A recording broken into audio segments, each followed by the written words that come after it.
E adesso proprio di futuro e di essere quei demiurghi moderni, i veri rivoluzionari, i protagonisti della ribalta della transizione, della sostenibilità, di quel piano nazionale di ripresa e resilienza che ci dà gli strumenti per diventare veramente protagonisti, dando quel respiro della prospettiva.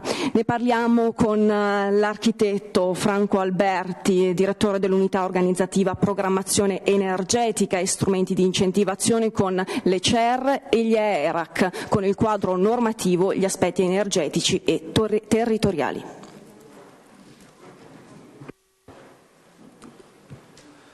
Buongiorno a tutti. Intanto mi unisco ai ringraziamenti che sono già stati fatti da Marcato nei confronti della provincia, ma per delineare anche quello che è stato il rapporto con cui la Regione tende ad fare territorio, a fare rete. Anche prima sono state pronunciate le parole da parte appunto della moderatrice di sinergie. L'idea è quella di costituire una rete dei territori in cui la Regione ha un'ovvia funzione di coordinamento con cui accompagna, le azioni che normalmente deve fare una Regione. Su questo tema appunto anche l'Aghetto Marcato ha già delineato che la Regione ha compiti di legislazione e su questo ovviamente è stato preparato dallo stesso Marcato una proposta di disegno di legge che è stata discussa dal Consiglio regionale, quindi delineare lo strumento legislativo e normativo è importante, come è importante delineare il piano che contiene le policy per affrontare questa grande sfida che è quella della sostenibilità e della transizione energetica. Stiamo redigendo ovviamente il piano. Il piano si baserà ovviamente sui pilastri che sono già stati definiti nel piano nazionale energia e clima e sono stati colti proprio gli aspetti più importanti legati alla decarbonizzazione, alla produzione di energia, come citava anche l'assessore Marcato. Per gli obiettivi che c'erano stati dati col burden sharing abbiamo raggiunto degli importanti obiettivi nel rapporto della produzione delle rinnovabili. Gli impegni che ci saranno in futuro sono davvero particolarmente sfidanti, perché ormai anche quelli definiti nel PNIEC, nel Piano Nazionale Energia e Clima, secondo il mio punto di vista saranno superati dal decreto che ci stiamo attendendo, non tanto sulle rinnovabili, perché poi se ne parla anche poco, ma gli obiettivi che verranno dati alle regioni in termini proprio di ripartizione del quantum dovremmo raggiungere in termini di rapporti rinnovabili. Si parla ovviamente di transizione da un modello ad un altro. Per la verità abbiamo già cominciato questa transizione prima ancora del New Green Deal, prima ancora degli obiettivi definiti dal Fit for 55 dall'Europa, quando la produzione da fossili nella nostra regione ha cominciato a prevedere una diversificazione. In 10 anni io sto pensando anche un po' a quello che diceva l'assessore Marcato, in effetti il panorama è completamente cambiato. Avevamo una centrale importante dell'Enel di Porto Tolle che ci assicurava, un approvvigionamento importante. Per la verità lo assicurava a mezza Italia la centrale di Porto Tolle, però andava a carbone e quindi questa realtà l'abbiamo ovviamente abbandonata per abbracciare più che altro le politiche di carattere più ecologico, come ovviamente sono in linea con tutte le disposizioni legislative che sono state nel frattempo, le direttive europee. Ma avevamo anche alcune importanti centrali termoelettriche, nel Veneziano ricordo che si andava a carbone anche con la centrale termoelettrica di Fusina, con la centrale Palladio, a cui per fortuna in epoca, come sosteneva Marcato, non sospetta, abbiamo pensato anche al GNL al gas naturale liquefatto, assicurando non solo al Veneto ma anche al territorio nazionale un approvvigionamento che ci consente di tirare un bilancio. Facendo il piano, ovviamente noi dobbiamo anche pensare a una diversificazione delle fonti, in cui abbiamo detto un po' la crisi idrica non ci consentirà di sfruttare appieno la prima risorsa energetica da fonti rinnovabili che era l'idroelettrico, lo è stato per tanti anni. Ora siamo alla revisione delle concessioni entro il 2024, si deve fare i conti anche con una nuova normativa sul deflusso idrico, per cui dobbiamo cominciare a diversificare. Certo che il settore fotovoltaico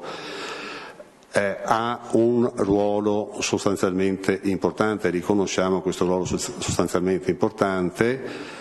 Non solo, crediamo anche che il fotovoltaico negli ultimi anni, parlo del 2020-2021, ha avuto un rilancio con la creazione di tanti parchi fotovoltaici, soprattutto nella zona polesana, ma anche nel territorio padovano, sostanzialmente in territori che si prestavano all'utilizzo di tante superfici. Ecco, pensiamo che lo strumento delle comunità energetiche possa garantire davvero un'inversione di rotta rispetto a questo modello, cioè pensiamo che la pensiamo in maniera massiva, voglio dire, all'impiego di comunità energetiche, perché avere tante piccole centrali fotovoltaiche gestite da tante comunità consente anche, voglio dire, una territorializzazione e una dispersione nel territorio regionale con effetti sicuramente meno impattanti che i grandi parchi fotovoltaici. Su questo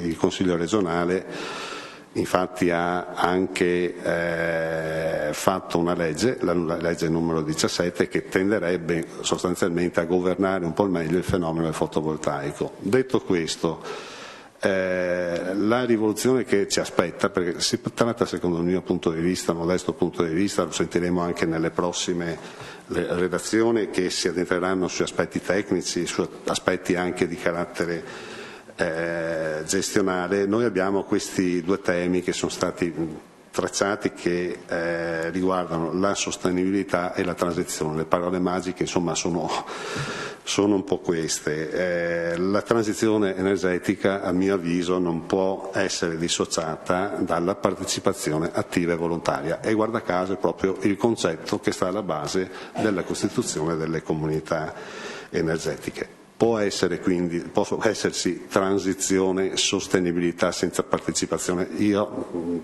sostengo un po' anche da pianificatore, me ne sono occupato di problemi territoriali in precedenza, credo di no. Il ruolo delle amministrazioni, soprattutto le amministrazioni locali, è importante nel governare questi processi. Ritengo che il Comune possa esercitare un ruolo particolarmente importante proprio per la coesione. Si diceva, noi abbiamo questa che sta alla base delle comunità energetiche, sostanzialmente un triplice modello, chiamiamolo un modello di convenienza delle CER, cioè è un modello economico, è un modello ambientale ed è un modello sociale. Mi soffermo sulla questione del modello sociale, nel senso che è importante che una comunità energetica nasca e prosperi soprattutto in territori che hanno già presente una buona propensione alla coesione comunitaria, cioè un forte senso della comunità. Poi il collega di Enea magari si soffermerà proprio anche su alcuni aspetti che riguardano per esempio strumenti volontari come i patti dei sindaci, che ha visto coinvolte molte amministrazioni e forse faciliteranno proprio questo aspetto. Detto questo, direi che tutte le comunità energetiche che noi immaginiamo in maniera massiva si uniscano sostanzialmente anche al concetto della riduzione dei consumi, dell'efficientamento energetico. Questo è un altro tema importante che ci porta verso la decarbonizzazione. perché in questo modo riusciremo a cogliere, a colpire quegli obiettivi che, ripeto, non li conosciamo ancora, ci verranno dati dal Ministero a breve, speriamo, e costruiremo un piano basandoci, voglio dire, su quello che sono le necessità energetiche da parte della Regione. Non nascondo, ci saranno obiettivi molto ambiziosi, quindi la diversificazione delle fonti va perseguita, lo strumento delle comunità energetiche appunto è uno strumento anche di crescita sociale, di sviluppo di filiera, quindi dobbiamo pensarla soprattutto quando si parla di comunità energetica, a mio avviso è soprattutto un progetto di comunità con delle complessità ma con indubbi vantaggi. Ritornando un po' a bomba a quello che era il tema di introduzione mia per questo momento che ci troviamo appunto tutti assieme, amministratori e anche tecnici, la Regione ha definito la sua cassetta degli attrezzi sostanzialmente per affrontare il tema delle comunità energetiche. Lo Stato, attraverso, a livello nazionale, ci aspettavamo due provvedimenti, uno importante che è arrivato, che è quello dell'Agenzia ARERA, che era quella delle definizioni tecniche per riuscire a risolvere alcuni temi legati un po' alla determinazione della potenza delle comunità energetiche, che ora sono basate, voglio dire, su una potenza complessiva di 1 megawatt fino ad 1 megawatt, sulla realità in cui appunto dovranno essere collocate queste comunità energetiche rispetto alla cabina secondaria, alla cabina primaria, insomma tutta una serie di elementi che ci attendavamo sono arrivati. Manca ancora l'approvazione definitiva da parte del Ministero del provvedimento che citava l'assessore Marcato e che attende un parere da parte di Bruxelles, e sembra che ci sia anche con un certo ottimismo che i tempi siano effettivamente a breve. Sostanzialmente sono girati diverse bozze, abbiamo visto anche la bozza, abbiamo partecipato ai lavori delle commissioni con cui vengono coinvolte le regioni, sono state eliminate alcune imperfezioni perché è importante avere anche questo atto. Non è che effettivamente non si possano fare comunità energetiche in questa fase, non è che non si siano fatte comunità energetiche nel corso di un paio d'anni, forse anche 2 o 3 anni, perché appunto in precedenza diciamo che le comunità energetiche, non molte presenti in Italia, sono state costituite in maniera fra virgolette, le mettiamo all'interno di un periodo sperimentale, però ce ne sono state costituite. Quelle che ci troviamo di fronte con l'obiettivo che è definito dal ministro Pichetto Fratin, addirittura di arrivare in un periodo che avremo davanti di qualche anno addirittura 15.000 comunità energetiche, è sicuramente un obiettivo importante. Su questo noi attraverso la legge regionale abbiamo inserito le prime risorse. A queste l'assessore regionale, nel gestire anche dei fondi comunitari, ha messo a disposizione una misura specifica di 10 milioni di euro. Perché? Perché effettivamente lo Stato ha previsto delle ingenti risorse finanziarie per le comunità energetiche, parliamo di 2 miliardi 200 milioni di euro, cui con il decreto ripartirà le risorse per le regioni, però immaginiamo insomma è una dotazione finanziaria importante, ma va a cogliere le necessità delle costituzioni di comunità energetiche per comuni fino a 5.000 abitanti. Le ragioni sono anche immaginabili, perché parliamo di territori maggiormente fragili, parliamo di territori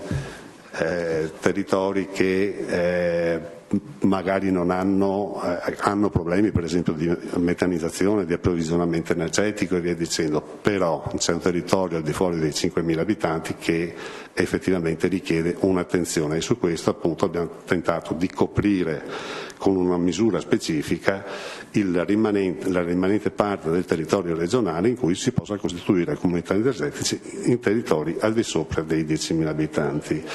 Il tavolo che faceva riferimento l'assessore, faremo una prima convocazione a breve. Abbiamo voluto riunire da una parte alcuni player con i suoi rappresentanti, parliamo di Enea, parliamo di GSE, di ARERA, quindi praticamente RSE, ma anche dei consorzi di distribuzione dell'energia e soprattutto anche la parte dell'associazionismo professionale, dell'associazionismo amministrativo, che sono rappresentati appunto dalle associazioni nazionali delle province piuttosto che quella dei piccoli comuni e quella dell'ANCI dei comuni.